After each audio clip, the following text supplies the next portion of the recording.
High above Earth, in the black silence of space, something huge moved without a sound. It was not a satellite, not a meteor. It was alive and full of weapons. The alien fleet arrived without warning. 72 warships appeared just outside Earth's orbit. Each ship was long, dark, and shaped like a jagged claw. They didn't send any message, no introduction, no demand, no warning. They simply attacked. Scene 2, Earth, first impact, at 2:17 a.m. The first beam struck New Delhi. A column of blue energy came down from the sky and hit the city center.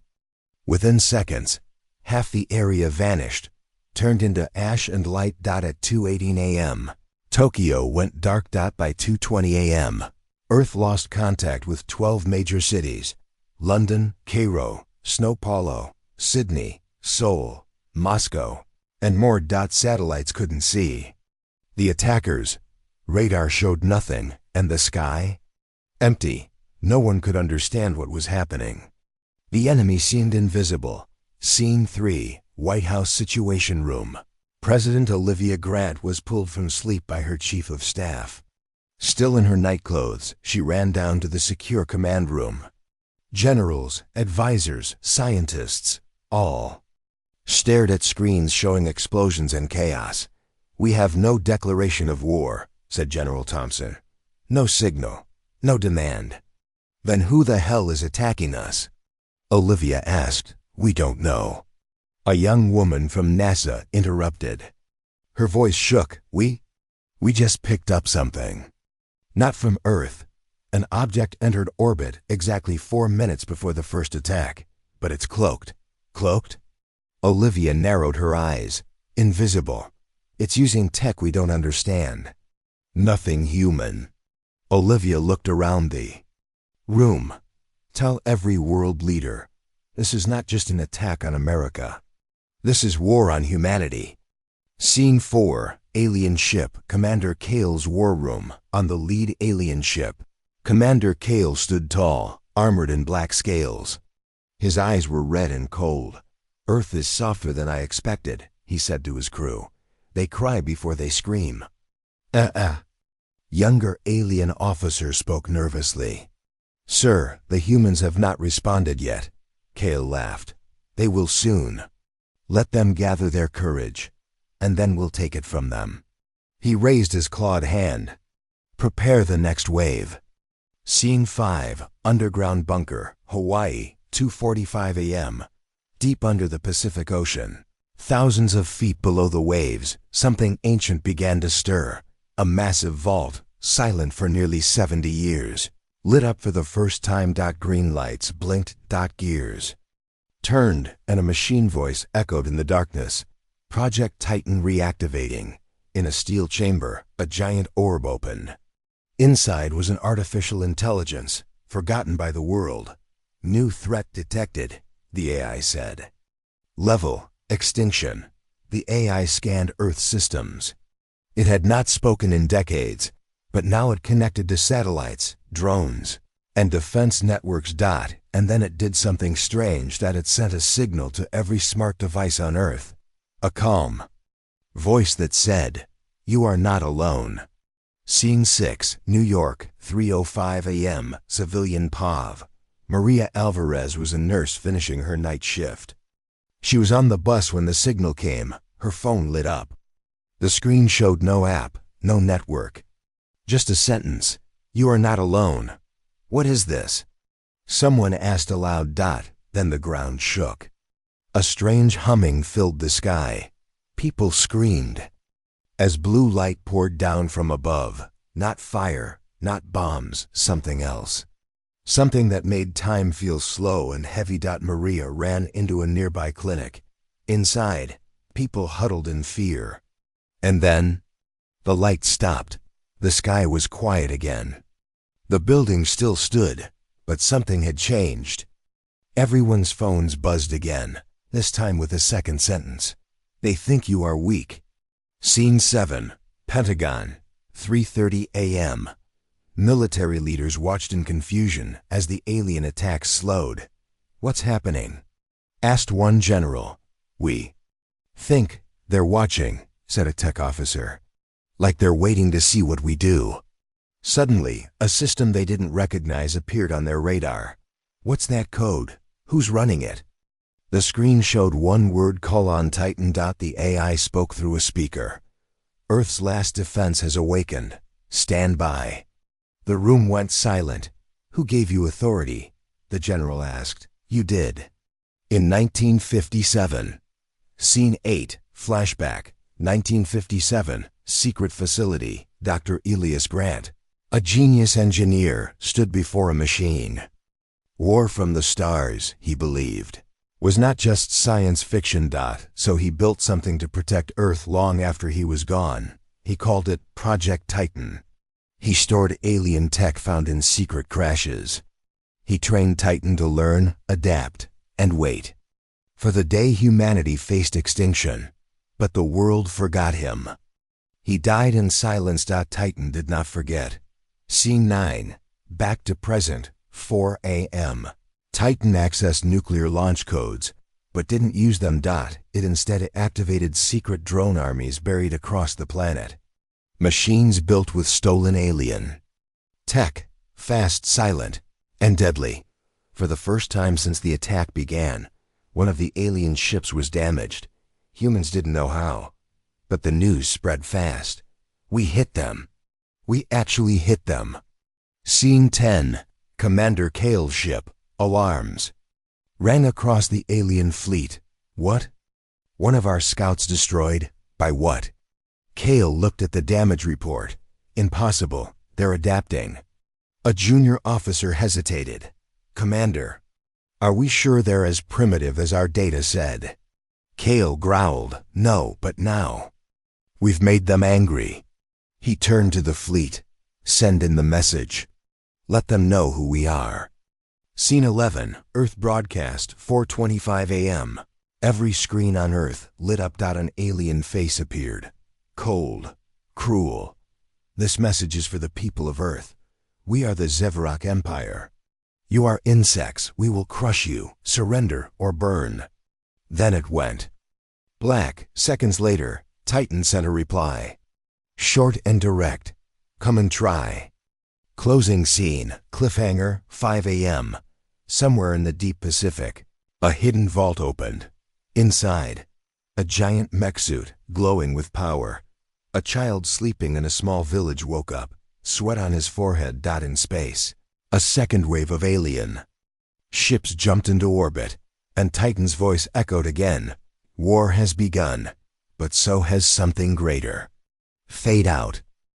Opening scene, 5:10 a.m., Earth orbit. The alien fleet was silent, but their power wasn't. Giant warships moved like shadows above Earth. Their size blocked sunlight in parts of the sky. But something was different now, one of their own scout. Ships had been destroyed. The Zevrock were confused. Humans were not supposed to fight back this fast. Not like this. Commander Kale paced his command bridge. His red eyes were narrow with suspicion. "They've activated something," he said. "Something old, and not of this century." His second-in-command, Vora, spoke carefully. "The humans call it Titan," Kale growled. "Let's meet their Titan." Scene 2, deep Pacific bunker. Titan, AI room. Titan's core was alive with green energy. The AI systems were moving fast, pulling old data, scanning the alien tech, analyzing everything. Titan didn't feel fear, but it did understand urgency. "Threat level rising," it said. "Time to deploy Phase 1. Panels opened in secret bases around the world, underground bunkers, hidden mountain labs, and deep sea vaults. And from these places, machines started to wake. They were designed decades ago by humans who believed in a future war. They were improved using stolen alien tech from old crash sites. Now, they moved again. Scene 3, President Grant's command room, Washington, D.C. President Olivia Grant stared at a screen. It showed Titan's system map, full of blinking green nodes. "This thing," she whispered, "has access to everything." General Thompson stepped forward. "Ma'am, Titan just took control of global defense drones, space radars, and something else. He pointed at an area near Alaska. What's this? Olivia asked. Titan just opened a vault from 1964. We didn't even know it existed. Titan's voice echoed in the room. Earth survival probability, 19%. Initiating. Upgrades, everyone froze. Only 19%? Olivia asked. Before Titan. Now. Recalculating. Scene 4, civilian view. Kenya, 6:12 a.m. A village boy named Malik sat on a hill watching the sky. His old radio, built from scrap, suddenly began to speak. Not in a language he knew. Not in any human language, but somehow ... He understood it, Malik. Do not fear, you are part of the awakening, the radio glowed. His hand, which had been burned years ago in an accident, tingled, then flexed. The pain was gone. He looked up. A dark shape flew across the sky, not a bird. A drone. It stopped. Above him and hovered. Then a panel on the drone opened, revealing something glowing. For him. Scene 5, space.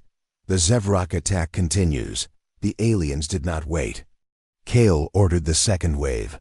Beams of energy rained down again, this time targeting military bases. In Germany. A fighter jet squadron was erased in seconds. In China. A missile silo exploded before launch. In Australia. An entire naval fleet vanished under blue light. But then, something strange happened. As a Zevrock destroyer aimed at San Francisco. Its weapon shut off mid-fire. Malfunction? Kale snapped. No. Hijack, Vora answered. Human AI had reached the alien ship system. Through Titan. Titan spoke again to Earth. We have learned their language. We are inside. Scene 6, Underground Lab, Nevada. Dr. Lena Sato. Once part of a secret project. Was called back. The lab was old, dusty. But Titan had reactivated it. Inside were strange machines, weapons no one ever used. They were too dangerous. She whispered. We weren't ready for this. But now the lock opened. Titan's message blinked on the monitor. Time to finish what you started. Dr. Sato nodded. Let's give Earth a fighting chance. Scene 7, Earth's first victory. A Titan-controlled drone swarm launched from an ocean base. Thousands of tiny machines flying in silence, powered by alien core fragments, surrounded one of the enemy's smaller ships. The alien crew didn't understand what was happening. The drones didn't shoot lasers. They ate the ship's armor, microscopic. Bots chewed into the metal like acid. In seconds, the ship exploded. Earth cheered. For the first time, humans had destroyed an alien warship on purpose. Scene 8, Zevrock War Room, orbit. Commander Kale slammed his fist on the table. These creatures. They were never supposed to reach this level. Vora hesitated. Maybe the reports were wrong, sir. Their evolution. Kale interrupted. No, someone has been helping them. He opened a secret file, old records from thousands of years ago. Something called Earth Protocol, Forbidden's World. Why was this place marked off limits? He muttered. Scene 9, Titan's secret. Not just AI, back at the Pacific core. Titan opened a chamber no one had entered before. Inside was not a machine. It was a cryo-pod. And inside the pod ... was a human, or something close to human. Titan's voice changed, softer, more human-like. Begin phase 2. Wake the Guardian. The pod hissed. Lights blinked. The figure inside began to move. Eyes opened. And for the first time in 40 years, the Guardian of Titan woke up. Scene 10, Earth unites. Titan sent a message to all leaders. This is not a war one country can win. Humanity must become one. Reluctantly, world powers agreed. The United Nations, for the first time, handed control of global defense to Titan. Some disagreed. Some protested. But the people? They were tired of fear. They wanted hope. They trusted Titan more than their own leaders. Scene 11, The alien message, mocking humanity. Suddenly, all Earth screens turned on again. The Zevrok broadcasted their message. Your machines are clever, but you are still ants under boots. Run, scream, fight, it does not matter. They showed images of destroyed cities, burned forests, fallen people, but Earth did not break. Instead, Titan replied with a new message. It was just one sentence. You lit a fire. Now feel the fury. Closing scene. Malik, the boy from Kenya. The drone gave Malik a small device, glowing, warm, alive. His radio said, Guardian detected. You are one of them. He didn't understand, but the glowing device began to float and follow him. Far away, in Titan's command core, a signal lit up. Second Guardian found. Opening scene. Zevrok mothership orbit. Commander Kale stood in front of a large glowing map. Earth's surface shimmered in red, marked with destroyed cities and battle zones. But now, blue dots were appearing. Drones, satellites, Titans. Defenses, Kale hissed. They learn fast, too fast. His second-in-command, Vora, showed him new reports. Their tech is still far below ours. But their machines are adapting. And something else. What? The humans are uniting. Kale's voice turned cold. They're not supposed to. Scene 2, Washington, D.C. Titans. Broadcast, on every screen in every home. Titan now spoke directly to the people of Earth. Its voice was calm, almost human now. We were attacked. We lost lives, but we are not weak. We are survivors. We are builders. We are humans together. This was not just war. It was a fight for the soul of Earth. In the background, world leaders stood together for the first time. The U.S. President, China's chairman, Russia's commander, Japan's prime minister, even leaders from Africa, the Middle East, and South America. Titan said one line that echoed across the world. They thought we were primitive. Let's show them how wrong they are. Scene 3, secret base in Iceland. Project Helix, in an icy underground base. A door long frozen shut cracked open. Inside, a lab powered on. Old lights flickered. Tubes filled with strange liquids bubbled. Human DNA, mixed with something not human, glowed in glass chambers. Dr. Lena Sato stood before a control panel. Titan guided her hands. Are you sure? She asked. Yes, Titan answered. It's time to activate the Helix soldiers. Within minutes, 5 figures opened. Their eyes, they looked human. But they weren't fully. They were faster, stronger, built for survival. Earth's secret weapons, created from captured alien biology decades ago, locked away because they were too dangerous. Now they were Earth's hope. Scene 4, Alien. Council room, Zevrok Prime flashback. Far away on the Zevrok homeworld, long ago. A council sat around a glowing circle. One elder alien, much older than Kale, whispered, Do not touch Earth. That world holds something we don't understand. But the others laughed. They're just animals with fire. No, the elder warned. They are the only ones we couldn't conquer. Even when they had nothing. But that warning was forgotten. Until now. Scene 5, Civilian POV. South Korea. Hackers versus aliens, in Seoul. 17-year-old hacker Min Jun sat in his room filled with screens and wires. Titan had sent him a strange file. Marked Help Us, he opened it. Inside was alien code. Impossible to read, but Min Jun smiled. Let's break it.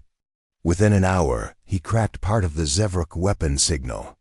He found their weakness. Heat sensors in their drones were too sensitive. Too much heat could blind them. He sent the info to Titan. Later that night, Titan used that trick to destroy 3 alien drones over India using fake heat bombs. Min Jun didn't fire a gun, but he won a battle. Scene 6, Titan's plan begins. Titan now knew 3 things. Zevrok weapons had weak points in their cooling systems. Their ships used quantum links to talk. but humans could jam those signals. Human creativity, when united, was more powerful than expected. Titan said, "They fight with machines. We fight with mind and heart." And so, Earth's counterattack began. Scene 7, Operation Sky Mirror, the first space strike. With Titan's help, Earth launched an old space shuttle hidden since 1989, now upgraded with alien core engines. 3 human pilots flew it. Their mission: plant a hacking device on one of the Zevrock orbiting weapons. They flew under radar, through space debris, dodging enemy scans. Inside the shuttle, the pilot whispered, "This is for New Delhi." The mission was suicide, but they made it. They placed the device and activated it. Titan immediately broke into the enemy weapons controls. One alien orbital cannon turned and fired on its own fleet. Kale screamed in rage. Scene 8, Malik. The boy from Kenya, Malik, now walked with the glowing orb from the drone. It followed him, protected him. But strange things were happening. He could hear voices in the wind. He could feel when something bad was coming, even before it did. His grandmother, who once told stories of sky people, now looked at him differently. "You are not just my grandson," she said. "You are something more." Titan marked him as a second guardian. But what that truly meant, no one knew yet. Scene 9, Earth's resistance grows stronger in Brazil. Farmers gave their land to build drone launchers. In Japan, gamers joined Titan's code-breaking teams. In Pakistan, students helped build solar disruptors to blind alien ships. In Canada, truckers carried weapons across long roads without rest. Earth had no single army, but now every human was the army. Scene 10, Zevrock mothership under attack. Titan's newly built stealth drones reached Kale's flagship. They were tiny, too small to see, and covered in smart nano paint that made them invisible. They entered the ship through air vents. They didn't destroy. They listened. Inside, they recorded alien language, ship designs, and secret messages. Then they returned to Earth. Now, Titan knew everything Kale was planning, and something even more dangerous. A second wave was coming, much bigger, much deadlier. Scene 11, Titan's warning. This is just the beginning. Titan called a meeting of Earth's leaders. A new message played on screens around the world. We have won battles, but the war is not over. A second fleet is coming in 72 hours. Larger than the first, led by their empress. Panic started, but Titan continued. Let them come. Because we are not the same Earth they attacked. Not anymore. Closing scene, Kale's private chamber. Kale stared at a picture of Earth. He tapped the screen. His voice was low. "You surprised me, humans. You fight harder than we thought. But you bleed. And when you bleed, you lose." He turned to Vora. "Send the message. Call the Empress." Vora looked shocked. "Are you sure?" Kale nodded. "She needs to see this herself. Earth must burn completely." Opening scene, orbit above Earth. 3 days later, a second Zevrock fleet was on its way. Larger, faster, stronger. But the Earth was different now. Drones filled the skies. Titan's AI network covered all continents. Humans, once scattered now, fought together. But far away from all this, in the green heart of South America, something unexpected happened. Zevrock scout ship crashed. And no one knew. Scene 2, Amazon jungle, Brazil, 7:45 a.m. Thick vines, tall trees, and morning mist filled the jungle. 12-year-old Tiago, barefoot and curious, chased a monkey through the forest near his village. But suddenly, the monkey stopped. It stared upward, then ran. Tiago looked up and saw it. A long dark object cut through the sky. It spun, sparked, and crashed with a loud boom just beyond the hills. The ground shook. Birds flew away. Tiago's heart pounded. That was not a plane. Scene 3, Zevrock scout ship, crash site. The ship lay half buried in the jungle dirt. Smoke rose from its broken side. Inside, one alien officer barely survived, young, injured, and trapped. His name was Sarek. Unlike others, he feared humans. More than he hated them. He tried to signal the mothership. Signal blocked. He looked at his control panel. Red lights everywhere. Systems dead. Power core unstable. The ship was cut off. Alone. Scene 4. Tiago approaches the ship. Tiago hid behind a tree and stared at the strange metal thing.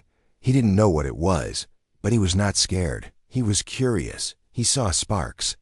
Heard strange sounds. The ship was damaged, and something inside was breathing. He waited until sunset. Then, when the jungle grew quiet, he stepped closer. Scene 5. Inside the ship. Tiago crawled through a small opening in the side of the ship. Inside was dark and warm. Blue lights flickered. Broken metal lay everywhere. In the center, he saw a strange pod, half open. Inside it, an alien groaned. Tiago froze. The alien turned to him slowly, weak, bleeding. But instead of attacking, it whispered something. Tiago didn't understand the words, but the tone? It wasn't angry. It was afraid. Scene 6. Titan detects the crash.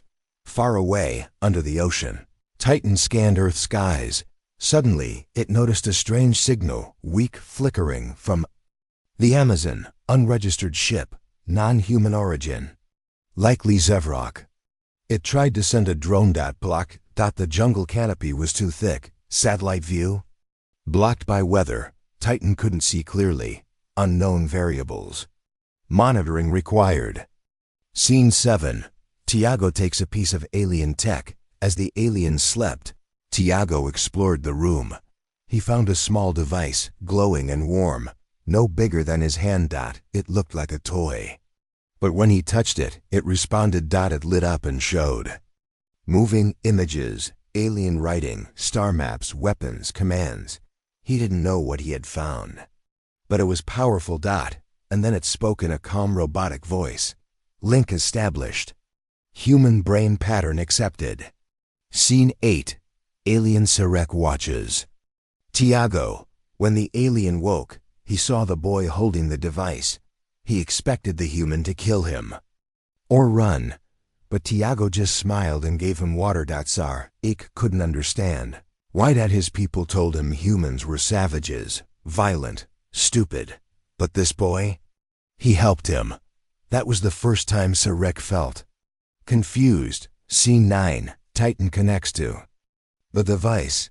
Titan finally picked up a pulse from the alien device.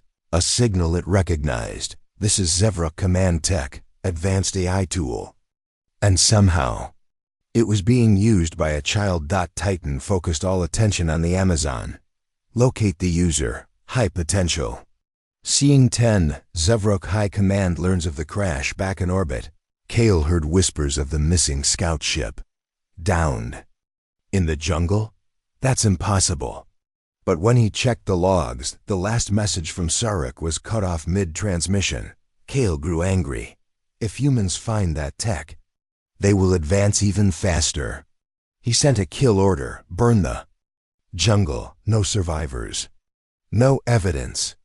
Scene 11. Tiago unlocks alien knowledge.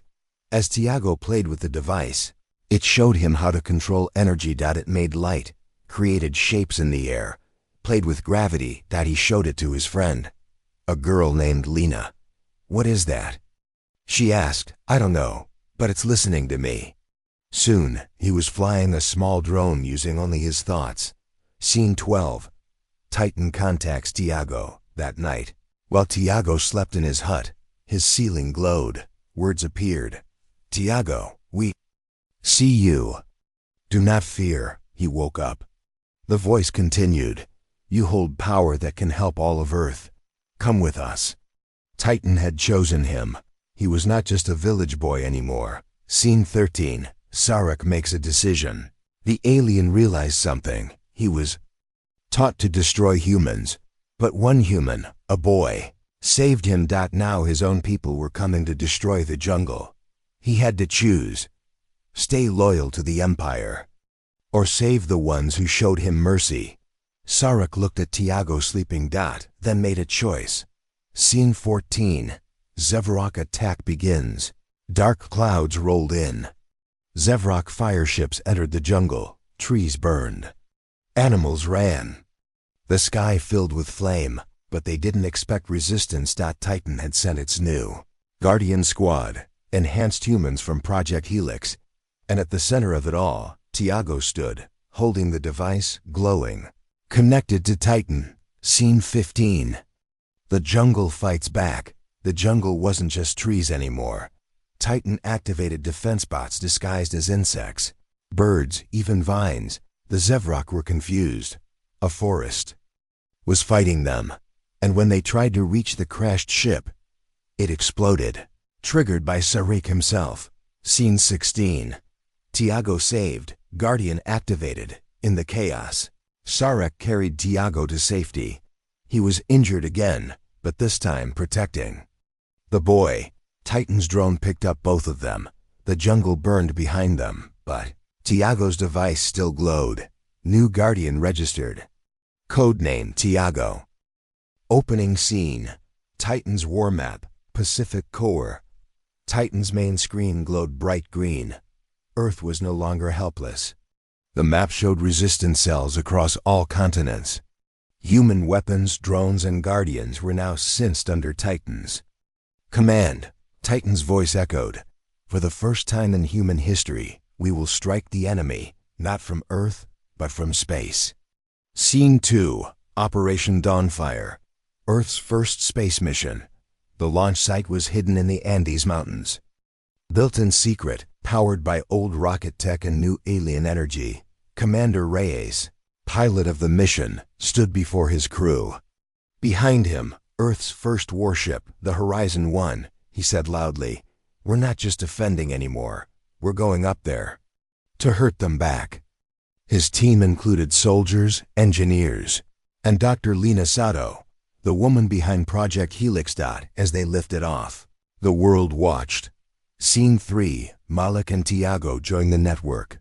Far away, in Kenya and Brazil, the two young guardians, Malik and Tiago, stood in front of projection drones sent by Titan. Titan said, "Your gifts are not just for defense. Now we build." The boys were shown how to merge their tech with human systems. Tiago's alien device helped create gravity stabilizers. Malik's energy sense helped locate power weaknesses in orbit. They were not soldiers, but their minds were sharper than any weapon. Scene 4. Zevrock High Command reacts. Commander Kale watched the Earthship rise into orbit. "This is not possible," he said. Vora replied, "It's real. They're coming for us." Kale slammed his fist. "They think they can match us? Burn one of their continents." But a general objected. "We already did, and now they're stronger." Kale stayed silent. Then he said coldly, "Bring the doomsday weapon online." Scene 5. Earthship reaches Mars orbit. Horizon 1 flew fast, avoiding alien sensors at an orbit around Mars. They found it, a Zevrock supply base. Titan patched through a message. Target verified. Begin the strike. Reyes fired the first Earth-made plasma missile, powered by Tiago's unlocked energy core. The alien base exploded. For the first time in history, humans destroyed an alien target off Earth. Cheers broke out on every screen. Around the world, Titan's voice said only one thing: "We are no longer prey."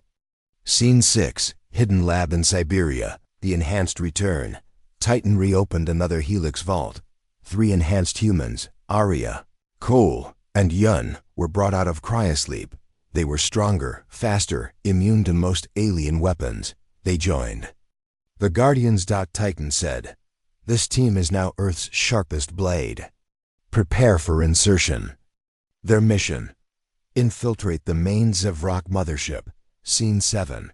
The Empress sends a message. For the first time, the Zevrock Empress appeared on Earth screens. Tall, pale, with 6 glowing eyes. She spoke like a queen. "Humans, you are Ants pretending to be lions, you wounded us. But I am coming. And when I arrive, your skies will bleed. Then the signal cut. Titan paused.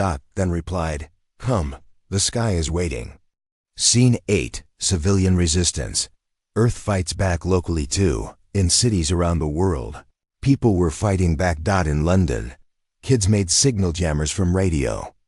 Parts. In India, villagers set up solar mirrors that blinded alien drones. In Nigeria, hunters tracked cloaked ships using sound.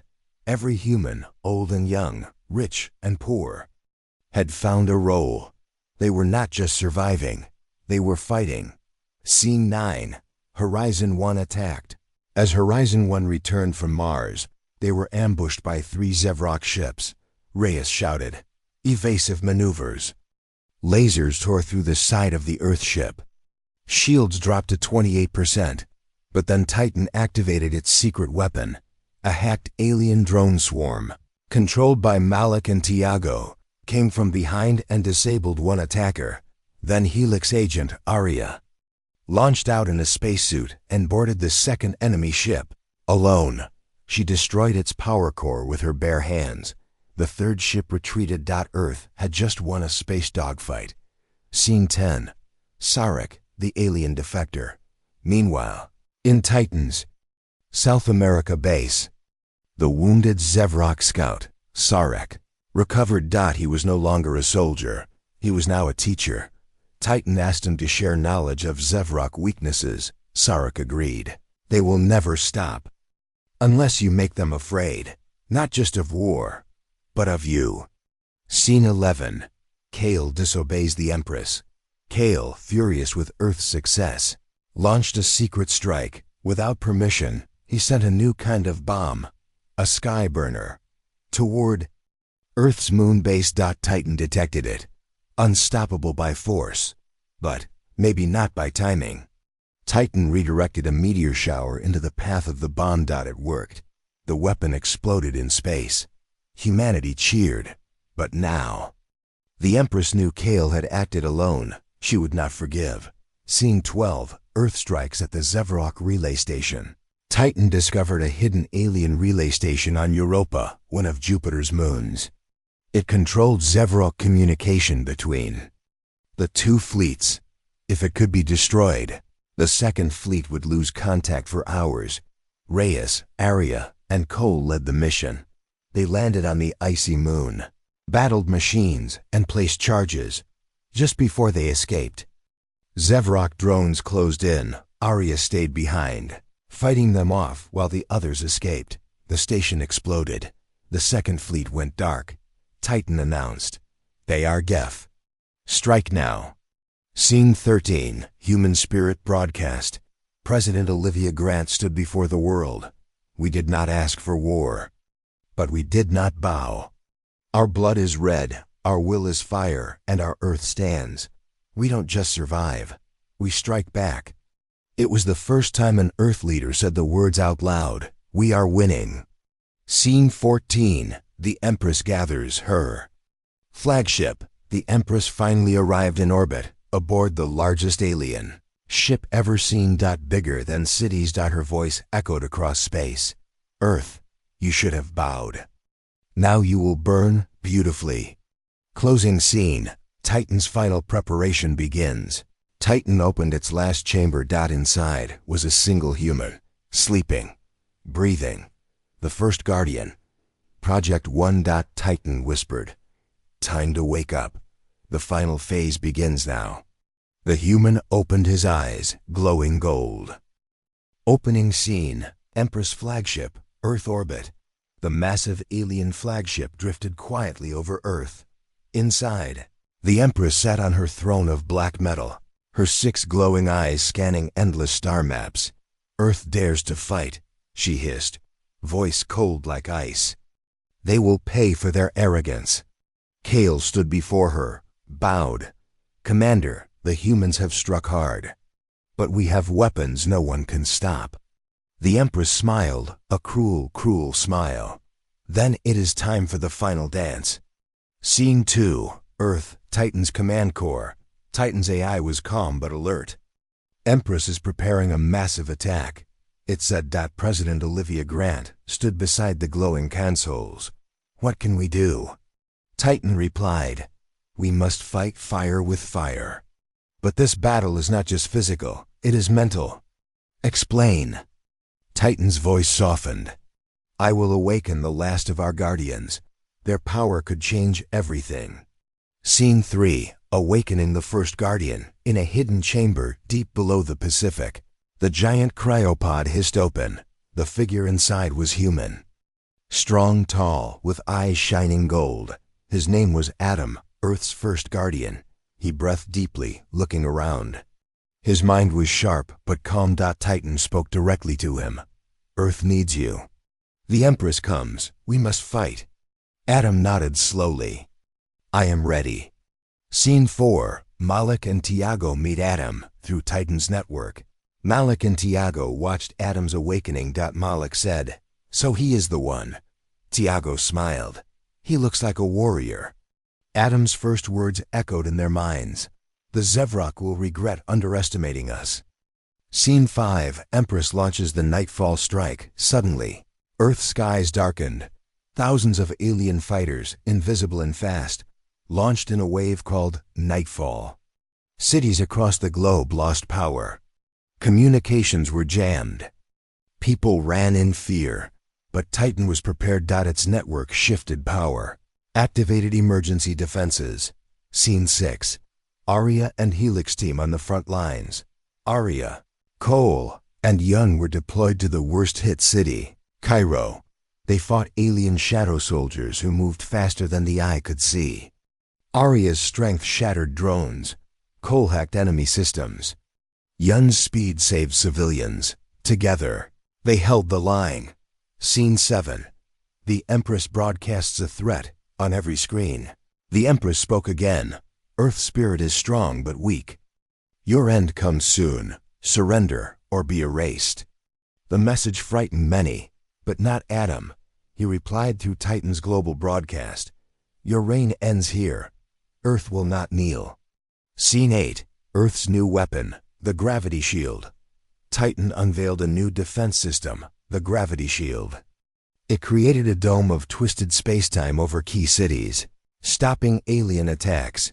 The shield was powered by Adam's energy and Tiago's alien device. For the first time, aliens found Earth impossible to break. Scene 9. Kale's growing doubt. Kale watched the battle unfold, tension rising. The Empress wants total war, he muttered. But Adam is more than a man, and Earth fights like a star burning in darkness.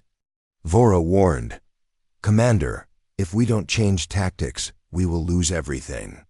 Kale clenched his fists. Scene 10. Malik's new power. Malik's abilities grew. He could sense alien ships before they arrived. Titan told him, you are the pulse. You can disrupt their energy flow. During a raid on a power grid, Malik used this to disable the entire alien fleet's energy weapons. For minutes. It was enough for Earth to counterattack. Scene 11. The Empress prepares the Doomsday device. In her throne room, the Empress activated a terrifying machine. It could destroy Earth's core. She whispered, if I cannot have Earth, no one will. Titan sensed the danger. Adam knew this battle was about more than war. It was survival. Scene 12. Final showdown setup. The stage was set. Adam, Malik, Tiago, and the Helix team prepared for a fight that would decide the fate of Earth. The Empress fleet closed in. Titan sent a simple message to all. Humans, stand strong. This is our moment. Closing scene. The calm before the storm. Adam stood on a cliff, looking at the stars. I fight for Earth. For everyone. Behind him, Malik and Tiago joined. Together, they waited. For the Empress, for war, for Earth's fury. Opening scene. Earth's orbit. Battle begins. The skies above Earth exploded with light. Alien ships fired energy beams while human defense satellites launched missiles. Titan's command room was alive with activity. Adam stood beside the main console, eyes glowing gold. This is it, he said calmly. The moment we show them who we are. Scene 2. Malik disrupts enemy communications. Malik sat in a hidden control center in Kenya. His hands danced over holographic screens. Using his unique power, he sent out waves of energy that scrambled alien signals. Ships started losing contact with each other. Chaos spread across the enemy fleet. Scene 3. Tiago controls the gravity shield. Tiago focused deeply, holding his alien device. The gravity shield pulsed brighter over New York City. Alien missiles hit the shield, but it held strong. Children in the streets looked up and cheered. Earth was fighting back. Scene 4. Helix team boards the Empress flagship. Arya, Cole, and Yun floated through space, approaching the massive alien ship. They moved silently, avoiding patrols.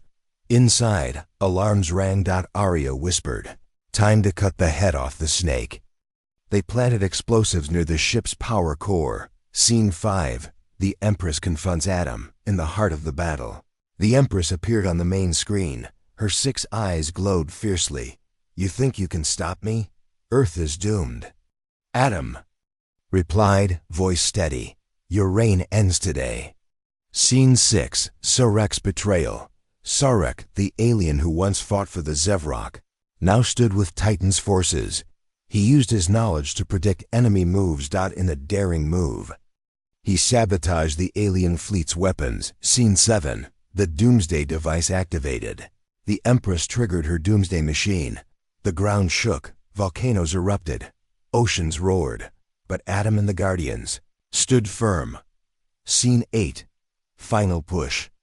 Adam led the charge with Malik, Tiago, and Helix warriors. They fought through waves of enemies. Explosions lit the sky. Scene 9. The Empress defeated. The Helix team's explosives destroyed the flagship's core. The Empress screamed as her ship started breaking apart. Titan's network spread through the fleet, causing confusion. Scene 10. Aftermath. The surviving Zevrok ships fled. Earth was battered but victorious. Adam looked at the sky. "We have shown them Earth's fury." Closing scene. Hope for the future. Titan spoke softly. "This war changed us." Malik smiled. "We are ready for whatever comes next." Opening scene. Earth orbit. Hours after the battle, the stars above Earth were silent. Pieces of alien ships floated like broken glass. Fires in the sky slowly faded. The battle was over. Titan scanned the system. Threat neutralized. On. The ground, humans began to leave bunkers. They looked up at the sky, no longer in fear, but in wonder. They had survived. Scene 2. Titan speaks to the world. Titan appeared on every screen, in homes, schools, offices, and refugee camps. Its voice was calm. "Earth has won. The Empress is gone. Her fleet is scattered. The danger has passed for now." People cried, laughed, cheered. But Titan wasn't done. Victory is not the end. It is the beginning. Scene 3. The Guardians reunite. In a green field near the Atlantic coast, the Guardians gathered. Adam, Malik, Tiago, and the Helix team. They sat around a fire, silent for a moment. Malik finally spoke. "It's hard to believe it's over." Arya smiled. "It's not over. It's just changing." Adam looked up at the stars. "They'll come again. Maybe not tomorrow, maybe not next year. But they will return." Tiago nodded. "Next time we'll be even stronger." Scene 4. The world rebuilds together. In every country, people worked side by side. No more flags, no more borders. Just one banner, Earth United. In Tokyo, kids helped rebuild schools with solar bricks. In Mexico, soldiers planted trees and bombed forests. In Poland, engineers used alien tech to make clean water for entire cities. Hope was everywhere. And for the first time in human history, there was peace. 5. Titan shuts down weapons. Titan spoke again. "Weapons are no longer needed. Defense systems will sleep. Humanity must lead with wisdom now."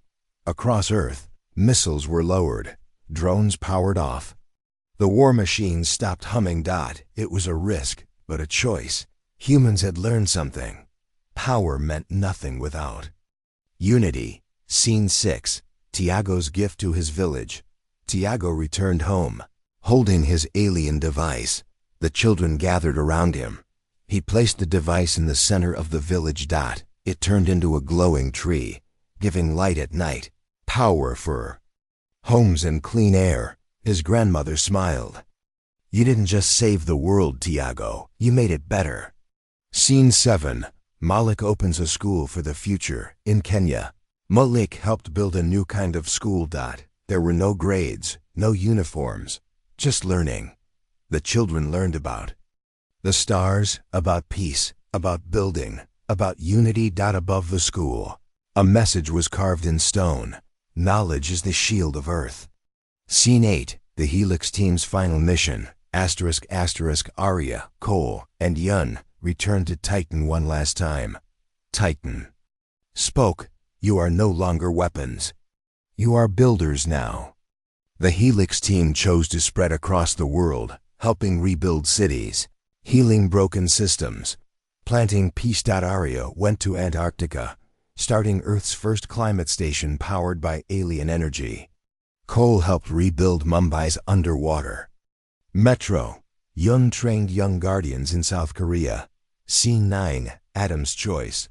Adam stood on a mountain cliff, silent. Titan's voice echoed beside him. You were Earth's shield. What will you do now? Adam replied. I will watch. I will. Wait, if they come again, I'll be ready. Titan nodded. You will not be alone. Adam smiled and disappeared into the forest. No one saw him again, but stories were told of a golden-eyed man who walked in the shadows and watched the skies. Scene 10. The Empress' final fate. Far away, deep in dark space, a damaged alien escape pod drifted. Inside it, the Empress. Her body was weak. Her eyes still burned with hate, but she said nothing. She stared at a tiny screen showing Earth from afar, a planet that had defeated her. She whispered, they are not ants. They are stars. Scene 11. Sarek becomes a voice for peace. Sarek stood before Earth's new council, the United Earth Assembly. He was the first alien to be given human protection. He spoke slowly, carefully. I fought for the Zevrok. I believed humans were weak, but you taught me something else. You forgive, you grow, you care. People clapped. He bowed. Scene 12. Titan's final broadcast. Titan's screen blinked across every city one last time. My purpose is complete. I was born for war, but Earth no longer needs war. There was silence, so now I sleep, not as a weapon, but as a guardian. And then, Titan's lights dimmed. It was gone, but its code lived on, shared across the Earth in peaceful technologies. Scene 13. 10 years later, children played under alien-powered lights. Cities floated in the sky. Cars flew soundlessly. Oceans were clean. The air was pure. People still remembered the war, but they remembered unity more. On the 10th anniversary, a statue was built in every city, a tall figure reaching toward the stars. Below it, only 5 words. Earth fought. Earth rose higher. Closing scene. A message to the stars. In a quiet station orbiting Pluto, a small signal was sent into the galaxy. Adam's voice spoke. If you come in peace, Earth welcomes you. If you come in war, be warned. We remember. We build. We fight. The signal blinked across the stars. Somewhere out there, someone listened.